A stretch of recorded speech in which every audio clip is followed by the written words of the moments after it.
Hello సేమియా పాయసంకు కావలసినవి సేమియా, పాలు, చక్కెర, ద్రాక్ష, జీడిపప్పు, కుంకుమ పువ్వు, యాలక్కాయలు, 2 గ్లాసుల నీళ్ళు, నెయ్యి. ఒక ప్యాన్ పెట్టుకొనేసి ఒక 2 స్పూన్లు నెయ్యి వేసుకొని జీడిపప్పు, ద్రాక్ష వేసుకొని కొంచెం గోల్డెన్ కలర్ వచ్చేంత వరకు వేయించుకొనేసి ప్లేట్లో తీసుకోవాలి.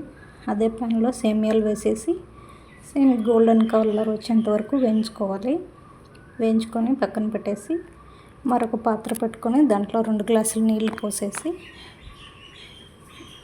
నీళ్ళు బాగా మరిగేటప్పుడు సేమియాలు వేసుకోవాలి. సేమియాలు ఒక 5 మినిట్స్ వరకు బాగా ఉడకనివ్వాలి. బాగా ఉడికిన తర్వాత ఉడికిందా లేదనేసి చెక్ చేసుకోవాలి. చెక్ చేసుకొనేసి ఉడికిందా లేదనేసి ఉడికిన తర్వాత పాలు పోసుకోవాలి. పాలు పోసేసి అది కొంచెం బాగా మరగనివ్వాలి. బాగా మరిగేటప్పుడు అందులోనే 1 కప్పు చక్కెర వేసుకోవాలి. చక్కెర వేసేసి అది కొంచెం బాగా కరిగేంత వరకు ఉడకనివ్వాలి. ఉడికిన తర్వాత అందులోనే యాలక్కాయల పొడి వేసుకోవాలి. యాలక్కాయ పొడి వేసుకొనేసి వేయించి పెట్టుకున్న ద్రాక్ష, జీడిపప్పు కూడా వేసుకొనేసేయాలి.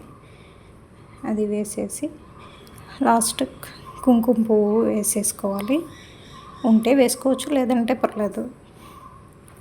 అంతే, పాయసం రెడీ.